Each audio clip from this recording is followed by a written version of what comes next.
Puji Tuhan, Shalom. Saya ucapkan selamat malam, salam sejahtera dalam kasih Tuhan kita Yesus Kristus. Kaum pria GPD Barenang Siang dimanapun berada.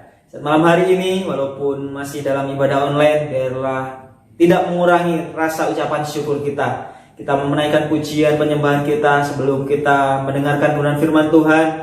Biarlah ucapan syukur kita boleh naikkan kehadirat Tuhan Allah di tempat maha tinggi. Satu pujian mengatakan, manis kau dengar. Biarlah setiap pujian kita ini boleh kita naikkan di hadapan Tuhan. Mari sama-sama kita naikkan pujian ini. Manis kau dengar.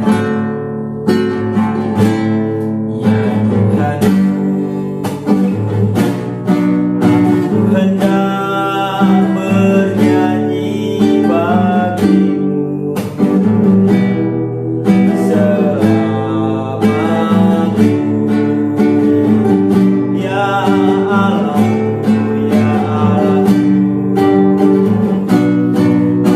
hendak bermazmur bagimu selagi ku ada.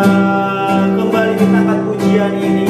Ya Tuhanku, ya Tuhanku,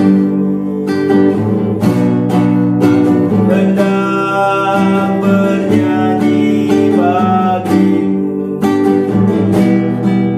selamaku.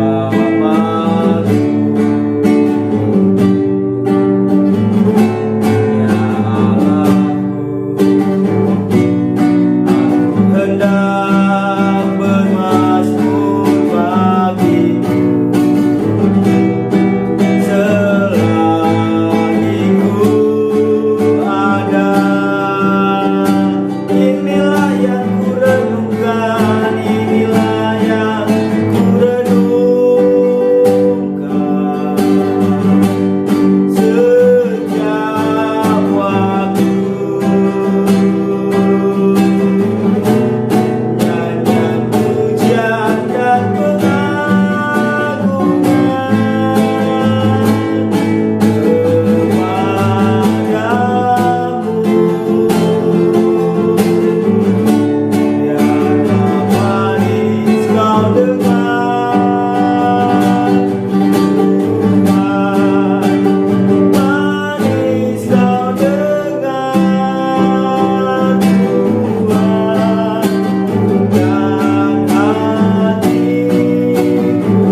Terima kasih Yesus, terima kasih Tuhan.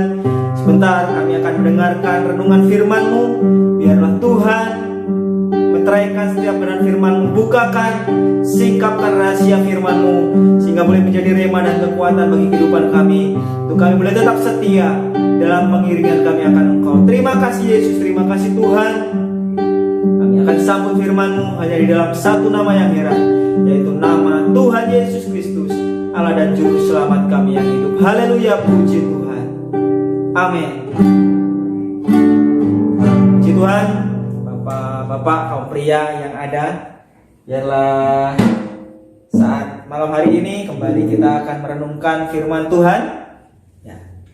Kita akan melihat bagaimana satu contoh ya yang tidak asing dalam Alkitab, seorang pria, seorang lelaki ya yang dipakai Tuhan dengan luar biasa. Kita tahu siapa Daud, ya, kita mengenal siapa Daud, tetapi selain hal-hal luar biasa yang Alkitab catat, ya, ada kesalahan-kesalahan yang juga Daud lakukan.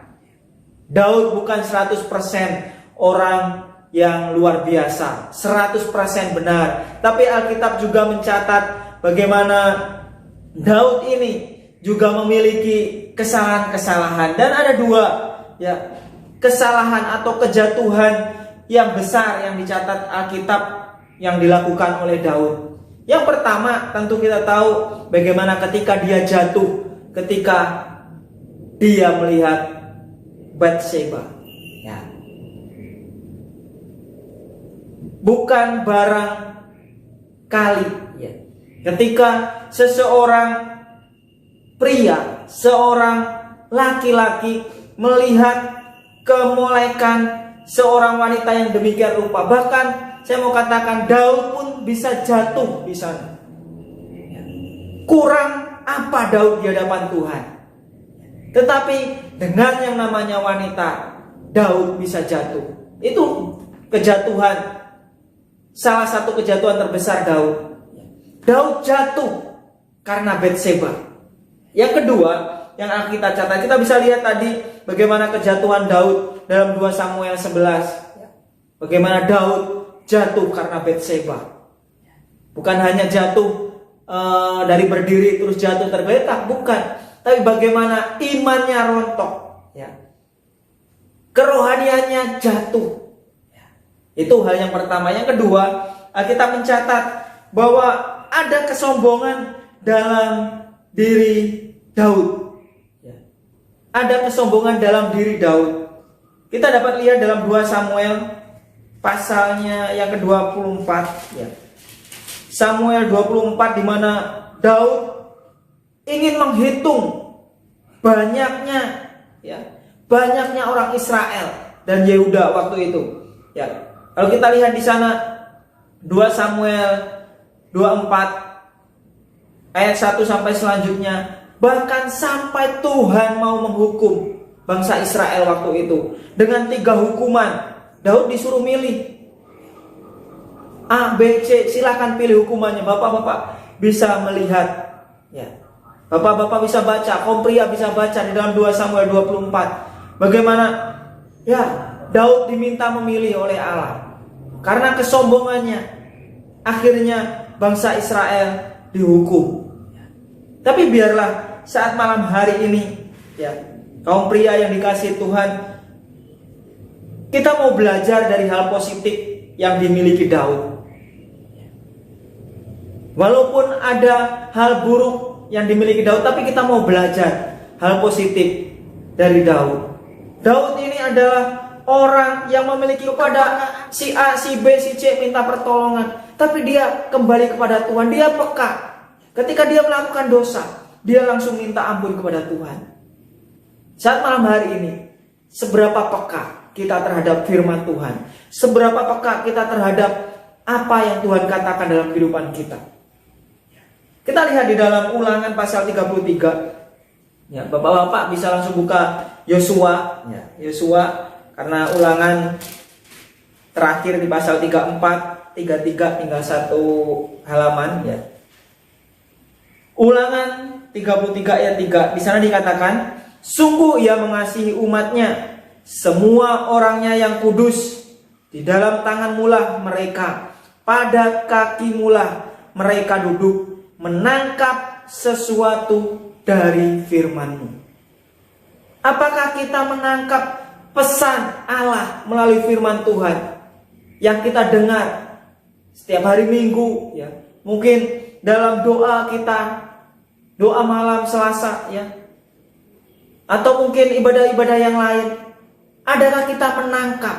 Apakah kita peka terhadap perkataan firman Allah? Mungkin perkataan firman Allah itu menegur kita. Mungkin perkataan Allah itu menempelak kehidupan kita dengan keras. Atau mungkin firman Allah dengan sangat lembut, ya, membelai kehidupan kita. Tetapi yang menjadi pertanyaan, apakah kita peka terhadap setiap isi kebenaran firman Tuhan itu?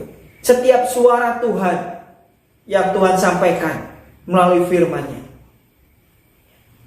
Bagaimana? Ya, bagaimana cara kita menangkap suara Allah itu? Bagaimana kita menangkap dengan peka sinyal-sinyal suara Allah itu dalam kehidupan kita? Apakah sudah sedemikian rupa kita peka? Apakah kita benar-benar benar-benar peka terhadap apa yang Tuhan katakan dalam kehidupan kita? Atau mungkin firman Tuhan ketika sudah kita dengar berlalu begitu saja?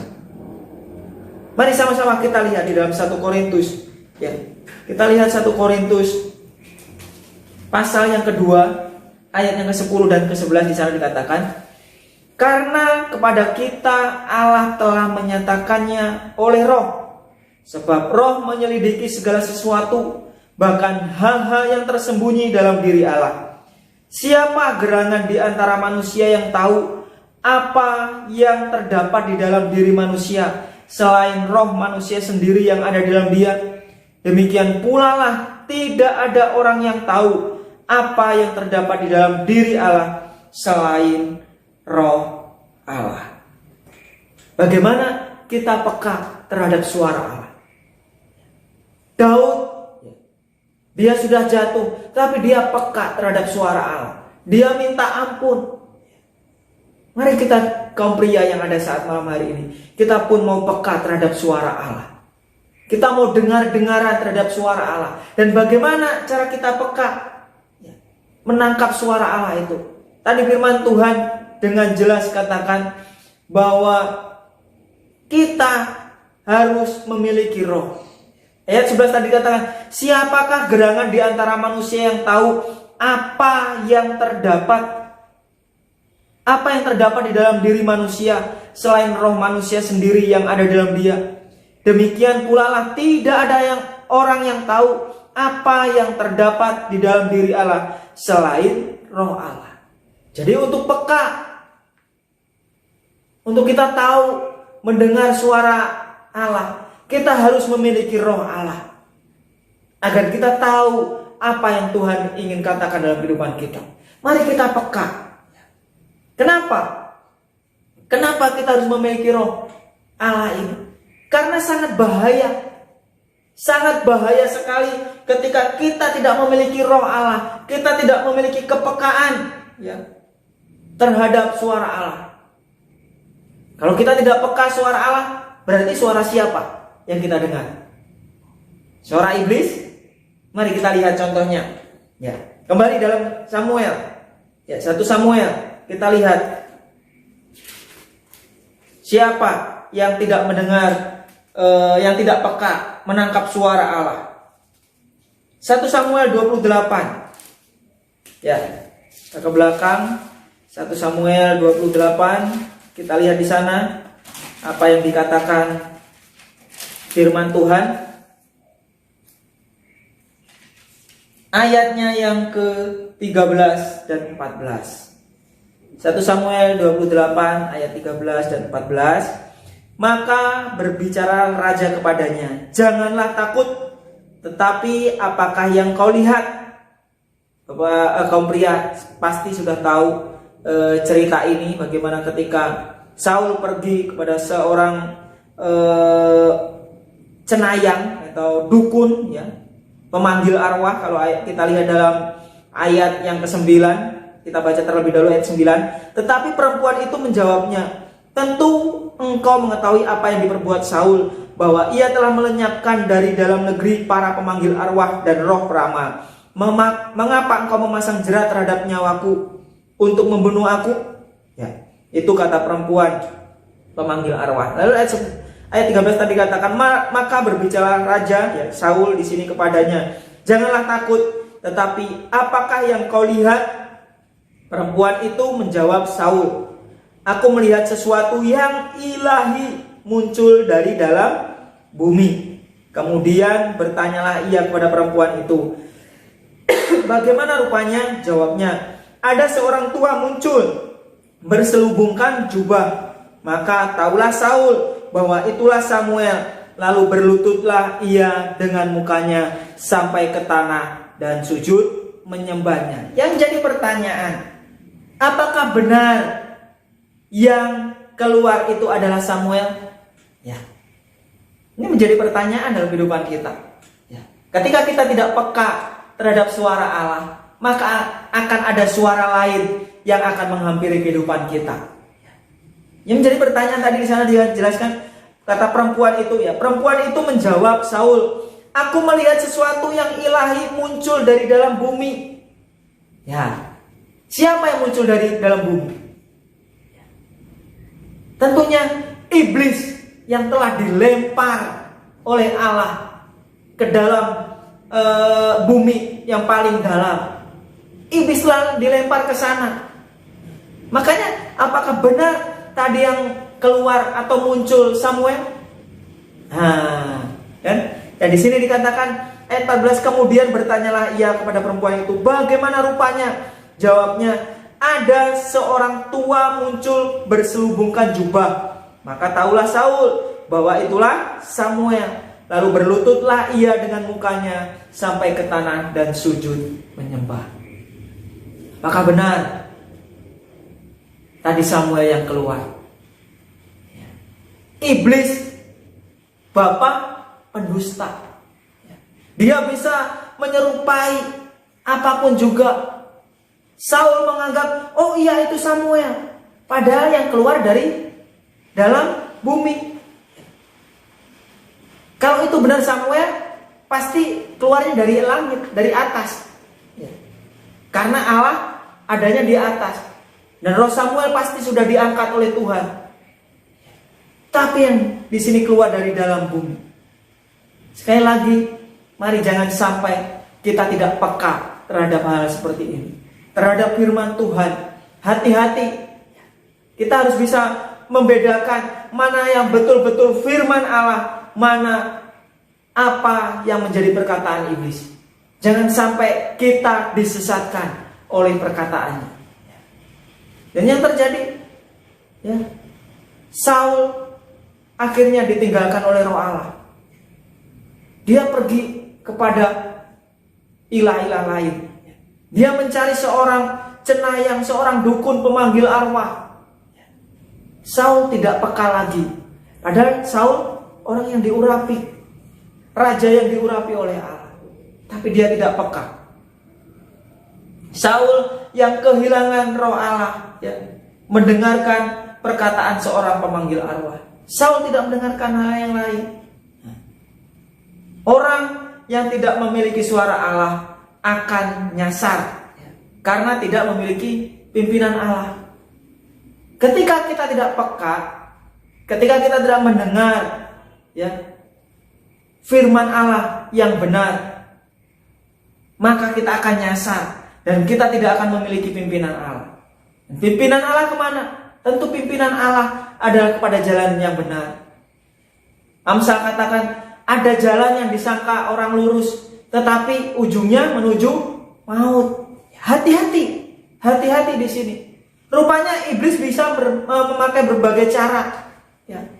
Oh, jalannya enak, lurus. Ini benar pasti jalannya. Tapi firman Tuhan katakan apa? Ujungnya menuju maut. Jangan sampai kita tersesat. Jangan sampai kita celaka. Karena kita mendengar apa yang bukan dari Allah. Tapi kita mau belajar, ya, dari Daud.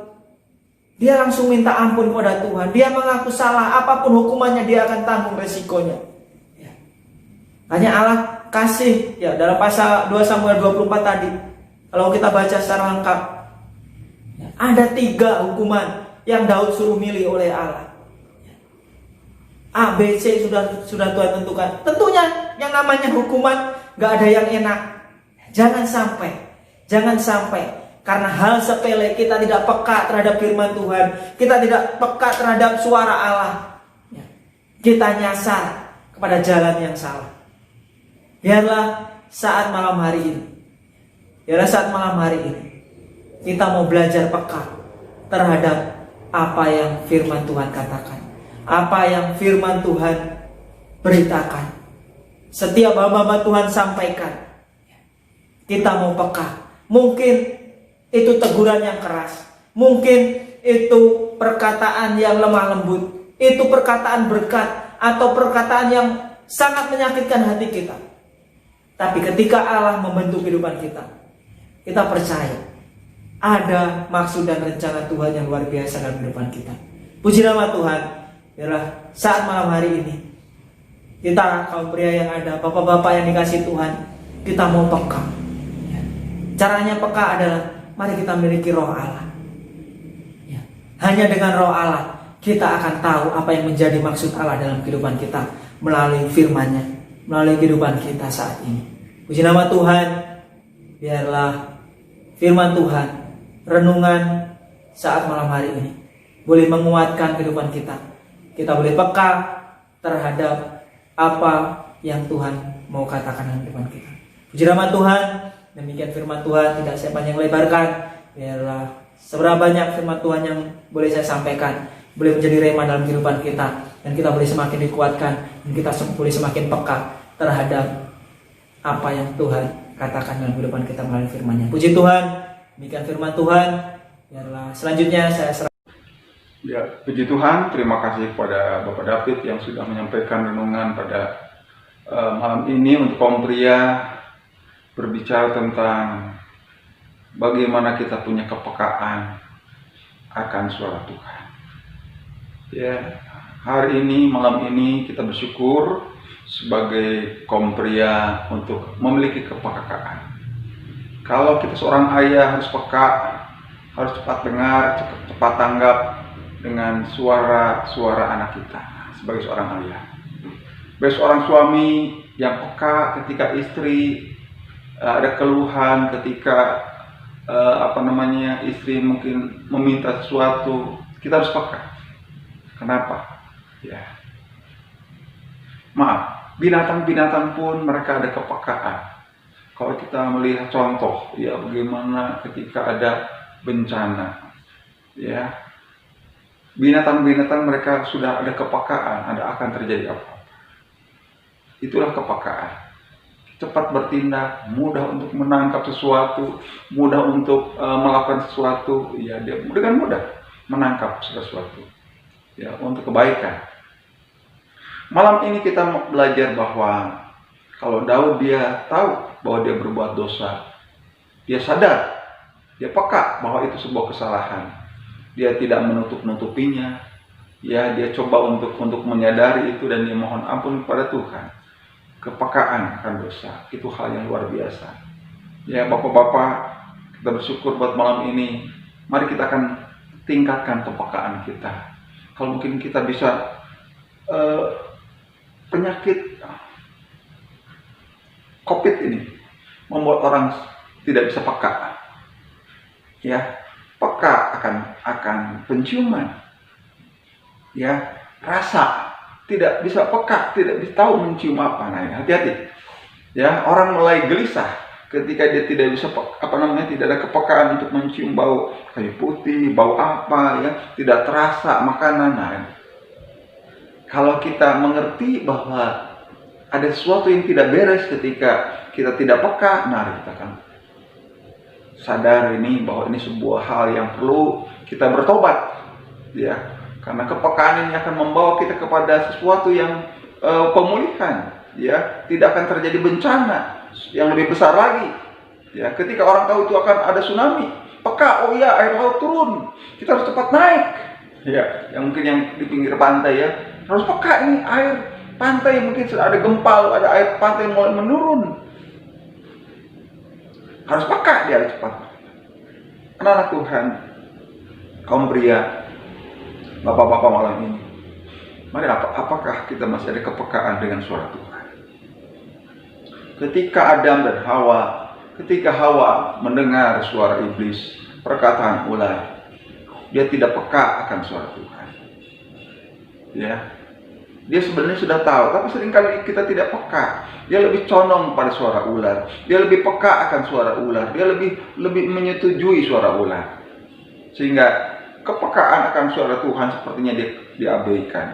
Ya, perintah Tuhan diabaikan, peringatan larangan Tuhan diabaikan, kan dia kurang peka. Ya, dia peka. Ya, dia pekanya kepada suara iblis. Hati-hati, jangan sampai kepekaan kita kepada hal yang negatif, peka kita kepada hal yang dosa. Mari kita akan peka kepada suara Allah. Amin. Ketika kita pekakan suara Tuhan, saya yakin ada Tuhan sedang memberikan kita berkat, baik berkat kekuatan, berkat damai sejahtera, berkat ketenangan, berkat apa lagi kita perlukan. Ya, kita bersyukur. Kepekaan ini akan mendatangkan berkat Tuhan, katakan. Ya, ketika kita peka, istri kita mungkin sedang sakit. Ya, ketika kita peka, keluarga kita ada yang perlu ditolong. Kita peka, ada jemaat Tuhan yang perlu kita tolong. Ketika kita peka, perhatikan, bertindak cepat, maka kita akan melihat hal-hal yang baik akan terjadi ke depan. Tapi ketika kita tidak peka, seperti orang kena COVID, nggak terasa apa-apa. Ya, akhirnya kita lihat banyak orang-orang yang berakhir dengan meninggal. Kepekaan sudah tidak ada. Mari malam ini biarlah Roh Kudus menolong kita, biar Roh Kudus menolong kita untuk kita punya kepekaan dengan suara Tuhan, membedakan mana suara Tuhan, mana bukan suara Tuhan. Bukan kira-kira. Oh, ini kira-kira suara Tuhan. Oh, ini kira-kira bukan. Roh Kudus, ya Roh Allah sendiri akan membedakan mana ini perkataan Tuhan, mana ini perkataan yang bukan firman Tuhan, mana ini yang harus dilakukan. Firman Tuhan katakan, bimbinglah aku Roh Kudus, pujian katakan, setiap hari peganglah tanganku Roh Kudus, supaya kita tidak tersesat. Ya, ketika kita mendengar firman Tuhan, seringkali kita mungkin kurang mengerti. Ya, tapi kita minta Roh Kudus supaya kita diberikan hikmat, kepekaan untuk mudah mengerti. Ya, ketika kita mendengar firman Tuhan, terkadang kita mungkin tidak mengerti atau kurang mengerti. Kita minta Roh Kudus untuk membantu, menolong, memberikan kepekaan apa dengan mudah untuk menangkap apa maksud firman Tuhan. Bukan untuk kita begitu kalau udah kita nggak ngerti, sudah kita sepertinya kita tidak hiraukan. Tapi ketika kita percaya bahwa Roh Kudus dia akan menolong kita, membantu kita untuk semakin mempertajam kepekaan kita. Ada apa yang saya harus lakukan, apa yang harus saya perbuat, apa yang saya harus mungkin tidak perbuat. Orang yang peka dia harus mengerti. Tuhan memberkati kita. Bersyukur, mari kita bersyukur lewat doa malam ini. Mari kita bersatu dalam doa. Terima kasih Tuhan buat renungan yang sudah disampaikan oleh Bapak David. Biarlah malam ini Tuhan, kami diajar sebagai seorang anak-anak Tuhan, sebagai seorang bapa, untuk peka akan suara anak-anak. Kami sebagai seorang suami, untuk peka akan suara istri. Kami sebagai anak-anak Tuhan, peka akan saudara-saudara kami yang lain Tuhan. Kami pun sebagai hamba Tuhan, peka akan suara domba-domba Tuhan. Ampuni kami Tuhan, kalau kami kurang peka akan hal-hal yang kami hadapi. Biarlah Roh Kudus tolong kami, untuk kami semakin peka akan hal-hal yang Tuhan kehendaki untuk kami lakukan. Apa yang tidak harus kami lakukan, apa yang harus kami perbuat, apa yang tidak kami perbuat. Terima kasih Tuhan sekali lagi buat semua kaum pria yang hadir malam ini Tuhan, yang bisa mengikuti ibadah kaum pria malam ini Tuhan. Berkati kami Tuhan, apapun pergumulan kami, apapun kesulitan kami, apapun yang menjadi cita-cita kami serahkan ke dalam tangan Tuhan. Kami percaya Tuhan akan menolong kami. Berkati sepanjang malam ini Tuhan. Kami serahkan sepanjang malam ini, biar kami akan istirahat dengan nyenyak dan bangunkan besok pagi dengan tubuh yang sehat. Terima kasih Tuhan. Kami syukur buat ibadah malam ini. Kami mau akhiri di dalam nama Tuhan Yesus Kristus yang sepakat katakan sama-sama. Amin. Puji Tuhan. Shalom.